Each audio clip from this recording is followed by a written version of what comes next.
যে আমরা এখানে ছিলাম না, আছি, থাকবো না। এ ব্যাপারে সকলেই তো একমত। বলেন আমরা ছিলাম না, আমরা আছি, আমরা থাকবো না। হযরত বলতেন আমরা ছিলাম কোথায়? আমরা ছিলাম জান্নাতে। আবার ফিরে যাব কোথায়? আবার ফিরে যাব জান্নাতে। মূলত জান্নাত আমাদের, আমার বাড়ি, আমার বাবার বাড়ি, আমার মারও বাড়ি, দাদারও বাড়ি, নানারও বাড়ি। মূলত জান্নাত আমাদের বাড়ি। বলেন মূলত জান্নাত আমাদের কি? বলেন মূলত জান্নাত আমাদের বাড়ি। আমরা জান্নাতেই ছিলাম, আবার ফিরে যাব জান্নাতে। জান্নাত থেকে এলাম কেন? আবার জান্নাতে যাব কেন? আল্লামা ইবনুল কাইয়িম আল জাওজিয়্যা আলাইহির রহমাতুল্লাহ একটা বিখ্যাত কিতাব আছে মাদারিজুস সালিকিন ফি তাফসীর ইহদিনাস সিরাতাল মুস্তাকিম। এই কিতাবের মধ্যে তিনি প্রায় 18টা উজুহ লিখেছেন। আল্লাহ তাআলা হযরত আদম আলাইহিস সালামকে জান্নাতে দিলেন কেন, আর জান্নাত থেকে আবার দুনিয়াতে পাঠালেন কেন? 18টা উজুহ লিখেছেন তিনি, 18টা কারণ লিখেছেন। তার মধ্যে আমার কিছু একটা দুইটা মনে আছে। আল্লামা ইবনুল কাইয়িম আল জাওজিয়্যা বলেন আল্লাহ তাআলা জান্নাত মূলত আদম আলাইহিস সালামকে জান্নাতে নিয়েছেন কেন? জান্নাত দেখার জন্য। সুবহানাল্লাহ বলেন, বলেন কেন নিলেন? বলেন জান্নাত দেখার জন্য। এজন্য জান্নাতে যে ঢুকে সে আর বের হয় না। হযরত আদম আলাইহিস সালাম জান্নাত থেকে বের হলেন কেন? যেহেতু থাকতে যাননি, দেখতে গিয়েছেন, এজন্য বের হলেন। সুবহানাল্লাহ বলেন। তিনি থাকতে গিয়েছেন না দেখতে গিয়েছেন? তো দেখতে গিয়ে থেকে যায় না, দেখে চলে আসে। হযরত আদম আলাইহিস সালাম দেখতে গিয়েছেন। দেখতে প্রশ্ন, তিনি কি দেখতে গেলেন? উত্তর, আল্লাহ তাআলা জান্নাতকে আমাদের কাছে, আমাদের জান আর আমাদের মালের বিনিময়ে আল্লাহ তাআলা জান্নাতকে আমাদের কাছে বিক্রি করে দিয়েছেন। আমার জান আমার মাল, এটা দিয়ে আমি জান্নাত কিনে ফেলেছি। আমার জান আমার মাল আমি বিক্রি করে দিয়েছি। আমার জান আমার মাল হলো বিক্রিত দ্রব্য, মাবি'। আমি হলাম বায়ে', আমি হলাম বিক্রয়কারী, আর রব্বে করিম হলেন ক্রেতা। বলেন বিক্রয়কারীকে আমি, ক্রেতাকে, বিক্রিত দ্রব্য আমার জান আমার মাল, বিক্রিত দ্রব্যটা কি? মাবি'। মাবি' কোনটা? জান মাল। সামান কোনটা? জান্নাত। বুঝে না? মূল্য কি? জান্নাত। দ্রব্য কি? জানমাল। বিক্রিত দ্রব্য কি? বিক্রিত মূল্য কি? জান্নাত। বিক্রয়কারীকে, বিক্রেতাকে। সুবহানাল্লাহ বলেন, মুখস্থ করেন। আমার জান আমার মাল, বিক্রিত দ্রব্য, আমি বিক্রয়কারী, আল্লাহ ক্রেতা, জান্নাত মূল্য। এবার বুঝে থাকলে বলুন তো দেখি, আমি কি জান্নাত দেখছি? তো কিসের বিনিময়ে আমি আমার জান মাল বিক্রি করে দিতাম? কিসের বিনিময়ে আমার জান আমার মাল আমি বিক্রি করে দিতাম? আমি তো জান্নাত দেখি নাই। তো রব্বে করিম যেন বলেন তোমাকে দেখতে হবে না, খেয়ালে রুয়ত সাকাত হয় আব্বার দেখার দ্বারা। তোমাকে দেখতে হবে না, তোমার আব্বা দেখে আসছে। কি হয় বুঝে থাকলে বলুন তো দেখি, আব্বাকে জান্নাত দেখতে দিলেন কেন? উত্তর নাই।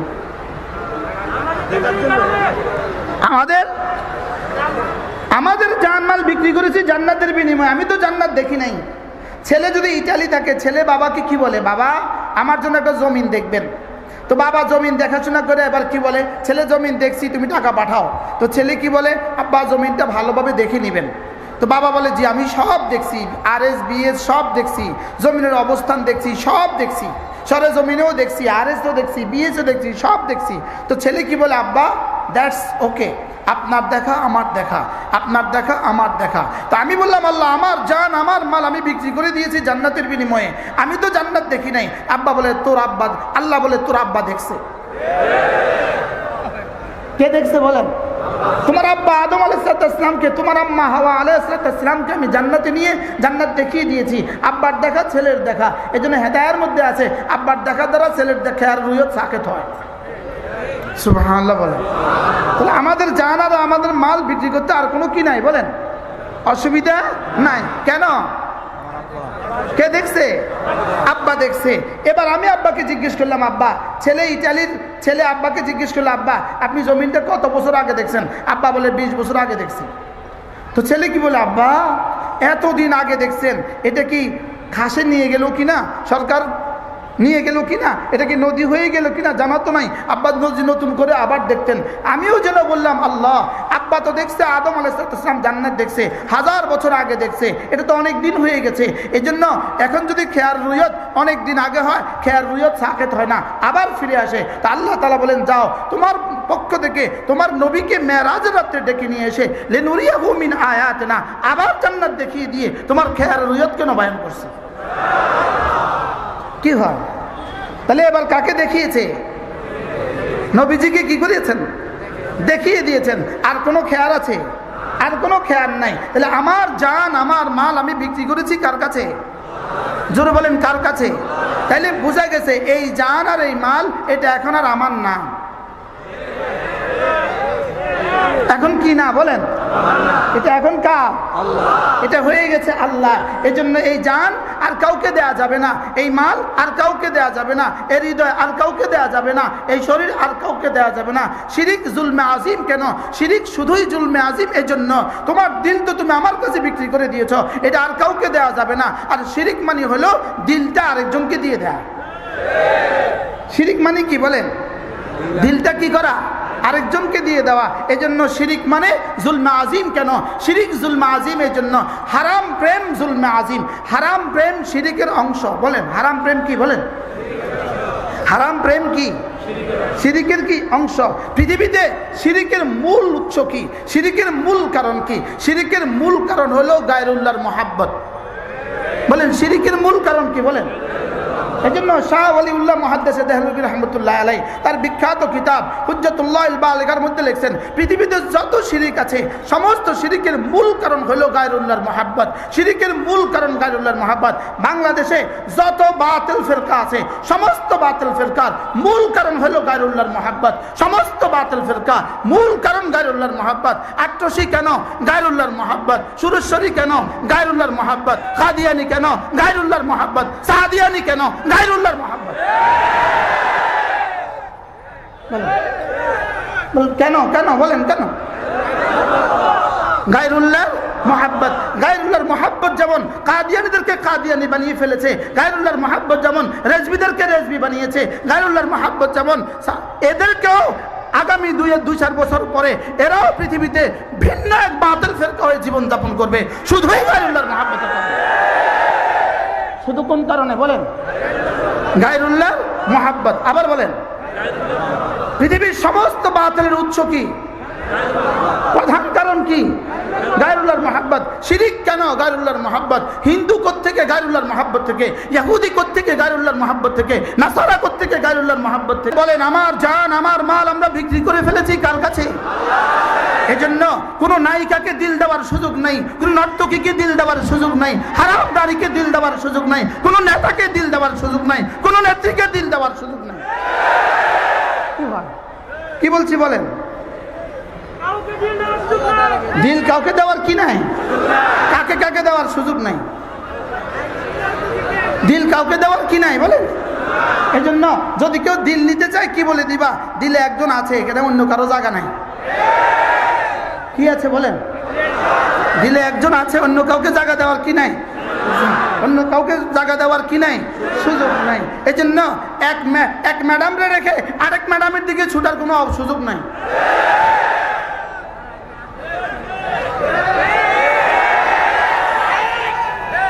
এক খেলারে রেখে আরেক খেলার দিকে যাওয়ার কোনো সুযোগ নেই। এক আপাকে রেখে আরেক আপার দিকে যাওয়ার কোনো সুযোগ নেই। এক বাইরে রেখে আরেক বাইরের দিকে যাওয়ার কোনো সুযোগ নেই। বলেন সুযোগ নাই। কেন সুযোগ নাই? এটা বেচা হয়ে গেছে। সুবহানাল্লাহ। এটা কি হয়ে গেছে বলেন? ইন্নাল্লাহ আশতারা ইন্নাল্লাহা আশতারা মিনাল মুমিনিনা আনফুসাহুম ওয়া আমওয়ালাহুম বিআন্না লাহুমুল জান্নাহ। সুবহানাল্লাহ। দিল বেচা হয়ে গেছে, দিল বেচা হয়ে গেছে, বডিটা বেচা হয়ে গেছে, ললাটটা বেচা হয়ে গেছে, দু হাত বেচা হয়ে গেছে, আমার জান বেচা হয়ে গেছে, আমার মাল বেচা হয়ে গেছে, আমার জান আমার মাল বেচা হয়ে গেছে। সকলে বলেন আমার জান আমার মাল বিক্রি হয়ে গেছে, আমার জান আমার মাল বিক্রি হয়ে গেছে। সুবহানাল্লাহ। কিসের বিনিময়ে বিক্রি হয়ে গেছে? জান্নাতের বিনিময়ে বিক্রি হয়ে গেছে। আমি যেন বললাম রব্বুল আলামিন আমার জান আমার মাল আমি বিক্রি করেছি। বাকি স্বাভাবিকভাবে বিক্রেতার কাছে বেশি মাল থাকে, ক্রেতার কাছে অল্প মাল থাকে। ক্রেতা, আপনাদের এখানে বড় বড় গোডাউন আছে, বড় বড় থ্রি পিসের শোরুম আছে, সুতার গদি আছে, বিক্রেতার কাছে কত আছে, ক্রেতার কাছে কত আছে?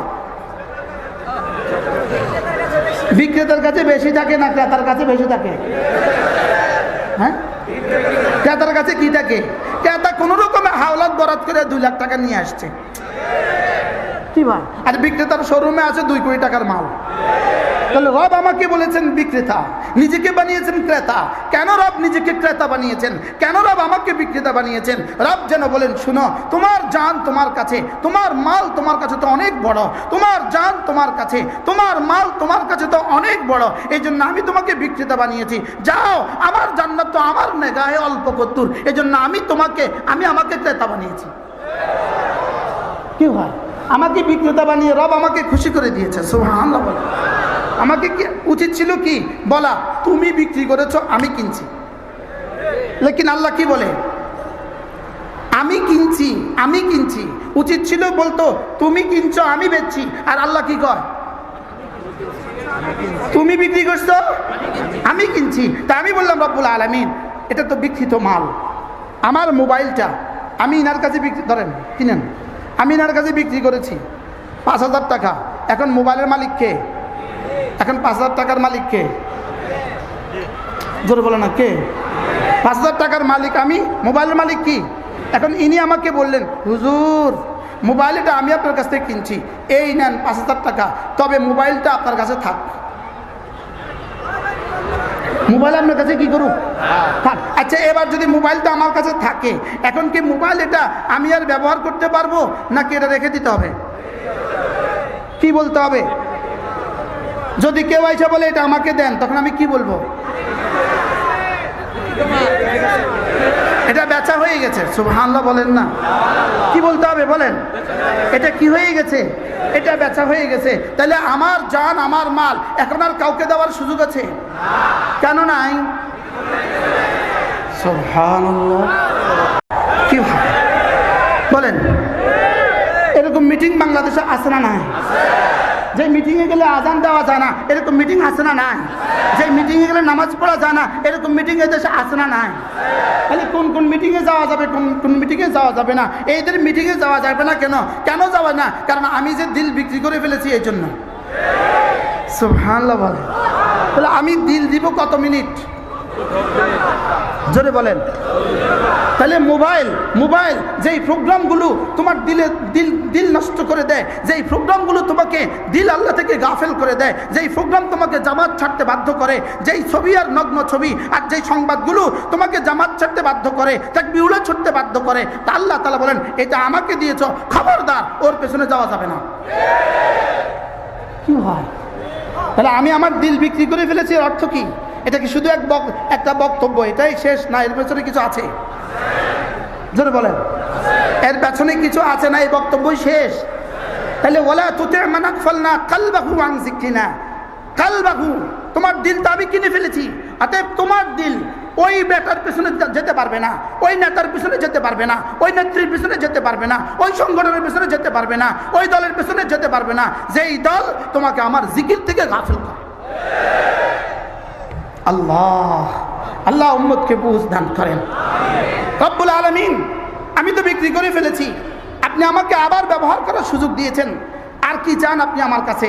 রব্বুল আলামিন বলেন যাও রোজানা 5 বার, রোজানা 5 বার তোমার শরীরটাকে আমার মসজিদে আইসা হাজিরা লাগাই যাবা। সুবহানাল্লাহ বলে না? কয়বার হাজিরা দিবা? আবার বলেন কয়বার? না, হাত তোলেন। বলেন 5 বার। আবার বলেন আরো জোরে, কয়বার? কোথায় গিয়া? কেন দিব? কেন দিব?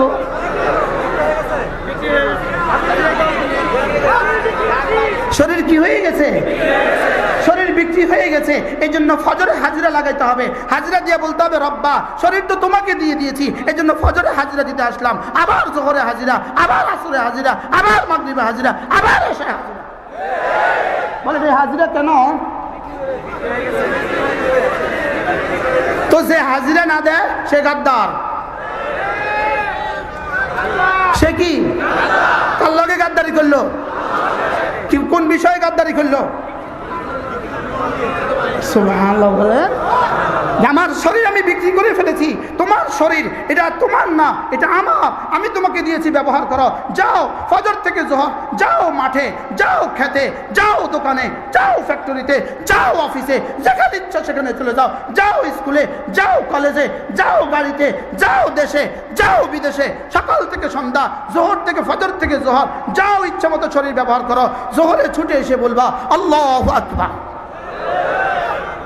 আবার যাবা, আবার আসরে, আবার যাবা, আবার মাগরিবে, আবার যাবা, আবার এশা, আবার যাবা, আবার ফজর। চলবেই চলবে। ওয়াবুদ রাব্বাকা হাত্তা ইয়াতিয়াকাল ইয়াকিন। মওত পর্যন্ত হাজিরা লাগাতে থাকবা। কি হয় তাইলে বলেন? জানমাল বিক্রি হয়ে গেছে। দ্বিতীয় নম্বর কি? নামাজ। তৃতীয় নম্বর কি? কেন নামাজ পড়বো? কেন? কারে? কাকে হাজিরা দেওয়ার জন্য? আল্লাহ জানমাল তো বেচা হয়ে গেছে, দিতে আসছি। সুবহানাল্লাহ বলেন। আল্লাহ জোহরের পরে বলে এবার যাও ঘরে যাও, আবার আসর আইসো, আবার যাও দোকানে, আবার মাগরিব আইসো, আবার যাও দোকানে, আবার এশা আইসো, আবার যাও দোকানে, আবার ফজর আইসো। আল্লাহ এভাবে কতদিন? এভাবে চলতে হবে মওত পর্যন্ত। কেন? কি হয়ে গেছে? এবার রব্বুল আলামিন আর কি করতাম, আর কি করতাম যদি বেচা কিনা হয়ে গেছে? রব্বুল আলামিন বলেন বছরে 1 মাস দিনের বেলায় আমার মেশিনে খানা দিও না। সুবহানাল্লাহ বলেন। কারণ এটা কার?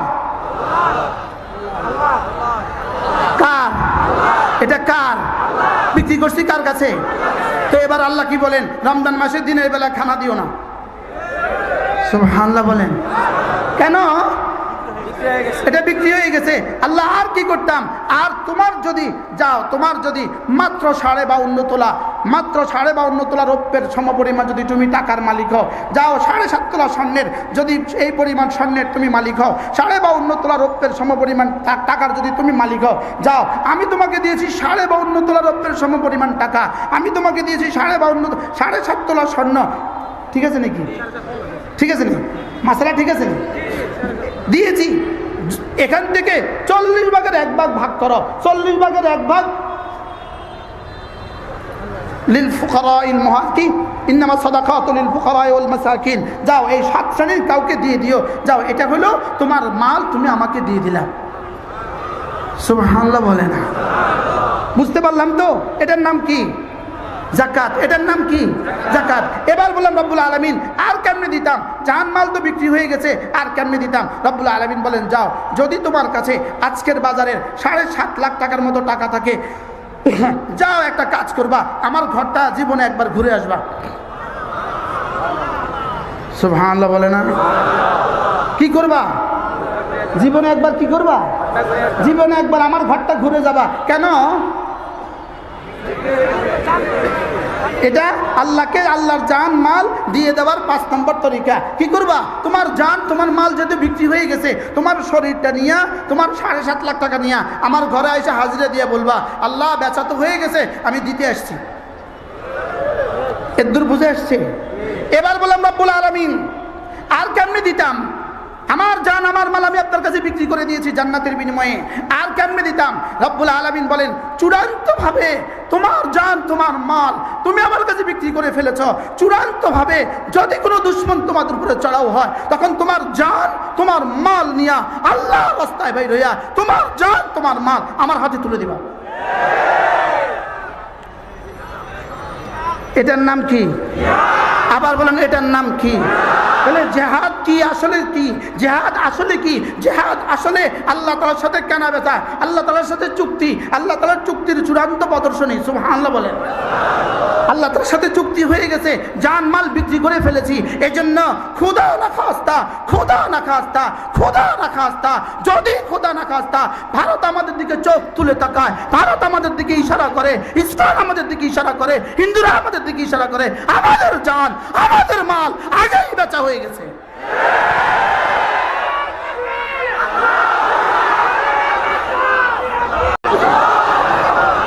এই জান আমার না, এই মাল আমার না, এই জান আর মাল আমার রব আমার কাছে আমানত রেখেছে। 50টা বছর ব্যবহার করেছি আমি। আল্লাহ না করুক যদি খোদা না খাস্তা কোনো দুশমনের দেশের উপরে চড়াও হয়, আমার জান আমার মাল আমি আল্লাহ রাস্তায় পেশ করবো। ওয়াদা করো, বলো ইনশাআল্লাহ, বলো ইনশাআল্লাহ, ইনশাআল্লাহ, ইনশাআল্লাহ, ইনশাআল্লাহ। রব্বানা তাকাব্বাল মিন্না ইন্নাকা আনতাস সামিউল আলিম, রব্বানা তাকাব্বাল মিন্না ইন্নাকা আনতাস সামিউল আলিম। রব্বে কারীম, রব্বে কারীম, যেভাবে হামাস পৃথিবীর সামনে চ্যালেঞ্জ করেছে, যেভাবে হামাস পৃথিবীর সামনে চ্যালেঞ্জ করেছে, যেভাবে তালেবান পৃথিবীর সামনে চ্যালেঞ্জ করেছে, রব্বে কারীম বাংলাদেশের 18 কোটি মুসলমান আপনার জন্য, আপনার দ্বীনের জন্য চ্যালেঞ্জ করবে ইনশাআল্লাহ। বলেন ইনশাআল্লাহ। না না না, এটা শুধু মুহাদ্দিসের কাজ না, এটা শুধু মুফতির কাজ না, এটা শুধু মাদ্রাসাওয়ালাদের কাজ না, এটা শুধু তাবলীগওয়ালাদের কাজ না। যেই কালেমাওয়ালা তার জান মাল বেচা হয়ে গেছে। কার কার জান মাল বেচা হয়ে গেছে? বলেন কার জান মাল বেচা হয়ে গেছে? হার কালেমাওয়ালার জান মাল বেচা হয়ে গেছে, হার ঈমানওয়ালার জান মাল বেচা হয়ে গেছে, হার কালেমাওয়ালার জান মাল বেচা হয়ে গেছে। ডিসি সাহেব আপনার জান মাল বেচা হয়ে গেছে, টিউনো সাহেব আপনার জান মাল বেচা হয়ে গেছে, ওসি সাহেব আপনার জান মাল বেচা হয়ে গেছে, এসপি সাহেব আপনার জান মাল বেচা হয়ে গেছে, ডাক্তার ইউনূস সাহেব আপনার জান মাল বেচা হয়ে গেছে। আমার জান আমার না, আমার মাল আমার না, আমার রব আমাকে দিয়েছেন ব্যবহারের জন্য। রব যখন চাইবেন তখন দিতে বাধ্য থাকবে। এটা কি শুধু আমাদের কাজ না, সবার কাজ? আবার বলেন এটা কার কাজ? ঈমান আমার কাজ, নামাজ আমার কাজ, রোজা আমার কাজ, যাকাত আমার কাজ, হজ আমার কাজ, জিহাদ আমার কাজ। কার কাজ? এটা কেন শুধু মাদ্রাসাওয়ালাদের দিকে থাকবে? না, মাদ্রাসাওয়ালার কাজ না, সকলের কাজ এটা। কার কাজ বলেন? সকলের কাজ ইনশাআল্লাহ। হিন্দুস্তান, ভারত উপমহাদেশ 800 বছর মুসলমানদের কাছে ছিল। ভারত উপমহাদেশ মুসলমানদের কাছে ফেরত আসবেই আসবে ইনশাআল্লাহ, আসবেই আসবে, আসবেই আসবে। দিল্লির লাল কিল্লাতে কালেমা খচিত পতাকা আবার উড়বে ইনশাআল্লাহ, আবার উড়বে ইনশাআল্লাহ। এজন্য কেউ যদি বাংলাদেশকে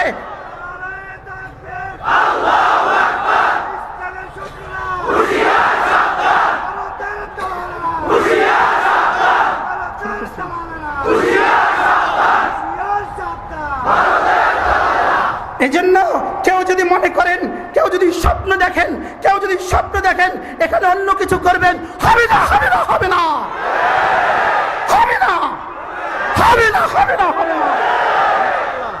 ইসলাম আর মুসলমানদেরকে বাদ দিয়ে, ওলামায়ে উম্মতকে বাদ দিয়ে দেশে কিছু হবে না, ওলামায়ে কেরামকে বাদ দিয়ে দেশে কিছু হবে না, ইসলাম আর মুসলমানদেরকে বাদ দিয়ে দেশে কিছু হবে না। এদেশে আর কোন তলফিবাহীকে, আর কোন চাটুকারদেরকে, আর কোন চেটে খাওয়াদেরকে এদেশের মসনদে জাতীয় দেখতে চায় না। রব্বে করিম, রব্বে করিমের শুকর আদায় করো। রব্বে করিম 5ই আগস্ট কেন ঘটিয়েছেন? রব 5ই আগস্ট ঘটিয়েছেন, 5ই মের জবাবে রব 5ই আগস্ট দিয়েছেন। বলেন কতই মের জবাবে, কতই মে? বলেন 5ই মের জবাবে 5ই আগস্ট। বলেন, বলেন তিলকা বে তিলকা, দিস ইজ দ্যাট ইজ। বলেন, বলেন দিস ইজ দ্যাট ইজ, তিলকা বে তিলকা, এটা ওইটা। 5ই মে 2013, 5ই মে ওলামায়ে উম্মতের রক্তের সাগর ঝরিয়েছ। রব্বে করিম সেদিনেই চ্যালেঞ্জ ছুড়ে দিয়েছেন, সেদিনেই তোমাদের ইতিহাস রচনা করেছেন। রব সেদিনেই 5ই আগস্ট আরশ আজিমের গায়ে লিখে রাখছেন। এজন্য 5ই মের জবাব কি দিয়ে দিয়েছেন বলেন? এজন্য 5ই আগস্ট করে চিৎকার দিলে হবে না। 5ই মে ভুলে যেতে পারবে না। 5ই মে ভুলে যেও না। 5ই মে ভুলে যেও না। সরকারি যারা আছেন তারাও ভুলবেন না 5ই মে। যারা আগামী স্বপ্ন দেখছেন তারাও ভুলবেন না 5ই মে। বলেন 5ই আগস্ট কিসের জবাব? 5ই আগস্ট কিসের জবাব? বাকি শুকর আদায় করো। রব্বে করিম আগস্ট দিলেন কেন? রব্বে করিম আগস্ট দিলেন কেন? রব যেন বলেন এটা 75-এর আগস্ট। এই আগস্ট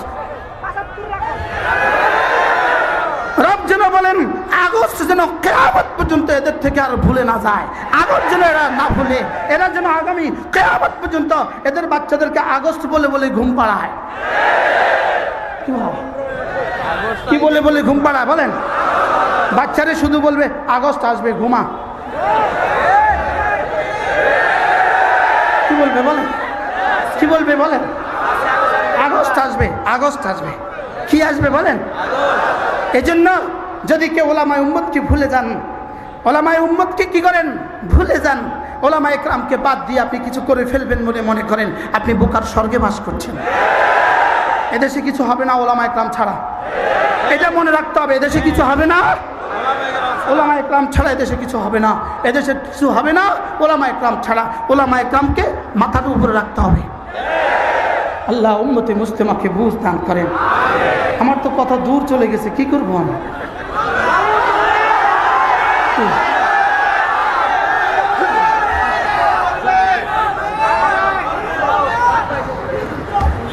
ওয়ালা তাকুনু কাল্লাযীনা নাসুল্লাহ ফাআনসাহুম আনফুসাহুম। তাহলে বেচা হয়ে গেছে জানমাল, বুঝে নেন?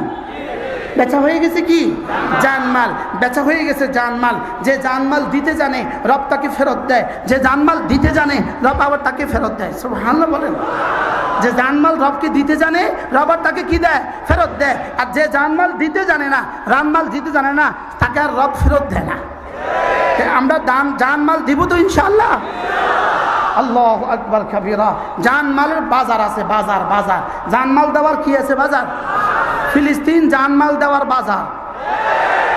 সুবহানাল্লাহ বলেন। ফিলিস্তিন জানমাল দেওয়ার কি? বাজার। এজন্য লেবানন থেকে যেভাবে নাকে খত দিয়ে, লেবানন থেকে ফিলিস্তিন, ইসরায়েল, লেবানন থেকে নেতানিয়াহু যেভাবে নাকে খত দিয়ে চিরতরে পালিয়েছে, ফিলিস্তিন থেকে নেতানিয়াহু এভাবেই পালাবে ইনশাআল্লাহ। বলেন ইনশাআল্লাহ। কুকুরকে মুগুর দিতে হয়। কি বলছি বলেন?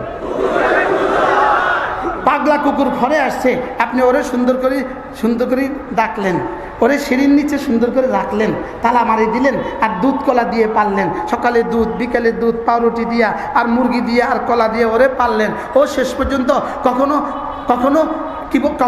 রিক্সা লীগ হবে, কখনো আনসার লীগ হবে, কখনো কিস্তি লীগ হবে, কখনো ইসকন লীগ হবে। এবার রব্বুল আলামিন কি বলেন দেখেন, ওয়ালা তাকুনু কাল্লাযীনা নাসুল্লাহ ফাআনসাহুম আনফুসাহুম। রব্বুল আলামিন বলেন তুমি আমাকে ভুলে যেও না, তুমি আমাকে ভুলে যেও না। বলেন তুমি আমাকে ভুলে যেও না, তুমি আমাকে ভুলে যেও না। যেহেতু আমরা ছিলাম জান্নাতে, আসছি বাংলাদেশে, আসছি এখানে আসার সময় রব্বুল আলামিন যেন আমাকে বললেন যাচ্ছ তো বিদেশে, আমাদের দেশ কোনটা? জান্নাত। জান্নাত আমাদের কি? তাহলে বাংলাদেশ কি আমাদের দেশ না বিদেশ? ও কালকে তো ফেসবুকে লিখবে মোল্লারা বাংলাদেশে বিদেশ কইছে। বাংলাদেশ আমার লাগে যেমন বিদেশ, প্রধান উপদেষ্টার লাগেও বিদেশ। কারণ বাংলাদেশ আমাদের মূল দেশ নয়, আমাদের মূল দেশ জান্নাত। সুবহানাল্লাহ বলেন। আমাদের মূল দেশ কি বলেন? জান্নাত। তাহলে আমরা জান্নাতের থেকে আসার সময় আমাদের রব আমাদেরকে বলে দিয়েছেন খবরদার যাচ্ছ তো বিদেশে, আমাদের দেশ কোনটা? এটা না বুঝবে বলে বারবার বলছি, না হয় প্রশ্ন হবে। এই জন্য কি বারবার আমাদের দেশগুলো তো কোনটা? বাংলাদেশে দিলেন কেন রব্বে কারীম আমাদেরকে? দুনিয়াতে পাঠালেন কেন রব আমাদেরকে? দুনিয়াতে পাঠিয়েছেন শুধুই জান্নাত সাজাবার জন্য। মায়ের পেট দিয়েছেন কেন? মায়ের পেটে দিয়েছেন বডি তৈরির জন্য। দুনিয়ার পেট দিয়েছেন কেন? জান্নাত দেওয়ার জন্য। মায়ের পেট ছাড়া কোনো বাচ্চা দুনিয়াতে আসা সম্ভব না, দুনিয়ার পেট ছাড়া কোনো বাচ্চা জান্নাতে যাওয়া সম্ভব না। কি হয়? দুনিয়ার পেট ছাড়া কি জান্নাতে যাওয়ার কোনো ব্যবস্থা আছে? দুনিয়ার পেট ছাড়া জান্নাতে যাওয়ার কোনো ব্যবস্থা আছে? এই জন্যই তো ফেরেশতা জান্নাতে যাবে না। ফেরেশতা কি যাবে না বলেন? কেন ফেরেশতা জান্নাতে যাবে না? ফেরেশতা মায়ের পেটেও আসে নাই, দুনিয়ার পেটেও আসে নাই। এই জন্য ফেরেশতা কি জান্নাতে যাবে না। তবে প্রশ্ন, ফেরেশতা বুঝে হুজুর জান্নাতে যাবে না? অবশ্যই ফেরেশতা জান্নাতে যাবে, ফেরেশতা আবার জাহান্নামেও যাবে। তো ফেরেশতা জান্নাতে যাবে আমাদের খাদেম হিসাবে, আর জাহান্নামে যাবে ফিরাবার লাগে। কি বল? ফেরেশতা যাজার সাজা হিসাবে কি যাবে না? যাজার সাজা হিসাবে জান্নাতে বা জাহান্নামে যাবে না। যেমন জেলখানা কয়েদি আছে না নাই? আসামি আছে না নাই? জেল পুলিশ আছে না নাই? জেল পুলিশ কই থাকে? জেল পুলিশ জেলখানা থাকে না থাকে না? আসামি হিসাবে থাকে না পাহারাদার হিসাবে থাকে? তাহলে এবার বলেন তো দেখি, জাহান্নামে ফেরেশতা যাবে কেন? আসামি হিসাবে না ফিডাবার লাগা? এবার জান্নাতে ফেরেশতা যাবে কেন? দুলা হিসাবে যাবে না, দুলার ব্যাগ বহন করার জন্য যাবে। সুবহানাল্লাহ। ফেরেশতা জান্নাতে যাবে আমাদেরকে শরবত খাওয়ানোর জন্য। ফেরেশতা জান্নাতে যাবে আমাদেরকে, ফেরেশতা শুধু দাঁড়ায় দাঁড়ায় এক কথা বলবে, শুধু এক কথা, শুধু এক আওয়াজ, আপনার কিছু লাগবে? কি বলবে বলেন? শুধু এক আওয়াজ, আপনার কিছু লাগবে? ইংরেজিতে বললে ইউ নিড টু এনিথিং, আপনার কিছু লাগবে? কি ভাই, শুধু এক আওয়াজ দিবে, কি বলবে বলেন? আপনার কিছু কি লাগবে? 24 ঘন্টা এক আওয়াজ, আপনার কিছু লাগবে। আর আমিও খালি বলতে থাকবো, আমরাও বলতে থাকবো, এটা লাগবে, এটা লাগবে, এটা লাগবে, এটা লাগবে, এটা লাগবে, এটা লাগবে, এটা লাগবে, এটা লাগবে। তাহলে ফেরেশতা জান্নাতে যাবে কেন? আমাদের কি হিসাবে? খাদেম হিসাবে। সুবহানাল্লাহ বলো। মুআযাল্লাহ ফেরেশতা জাহান্নামে যাবে কেন? জাহান্নামীদেরকে কি করার জন্য? শাস্তি দেওয়ার জন্য। তাহলে ফেরেশতার জন্য জান্নাতও নাই, ফেরেশতার জন্য জাহান্নামও নাই। জান্নাত আর জাহান্নাম কার জন্য? আমাদের জন্য। জান্নাত মুমিনের জাযা হিসাবে, জাহান্নাম কাফেরের সাজা হিসাবে। এজন্য আমরা জান্নাত থেকে আসার সময় রব্বে কারীম বলে দিয়েছেন, খবরদার যাচ্ছ তো ওখানে গিয়ে ভুলে যেও না। ওখানে গিয়ে কি ভুলে যেও না। আমি বললাম রব্বুল আলামিন, যদি কেউ ওখানে গিয়ে ভুলে যায় আপনি তখন কি করবেন? তা আল্লাহ তাআলা প্রথম শাস্তি, আল্লাহ তাআলা বলেন ফাআনসাহুম আনফুসাহুম, যদি তুমি আমাকে ভুলে যাও, ফাআনসাহুম আনফুসাহুম, আমি না তখনও তোমাকে ভুলবো না। সুবহানাল্লাহ বলেন। যদি কেউ আল্লাহকে ভুলে যায় আল্লাহ তখন কি? এজন্য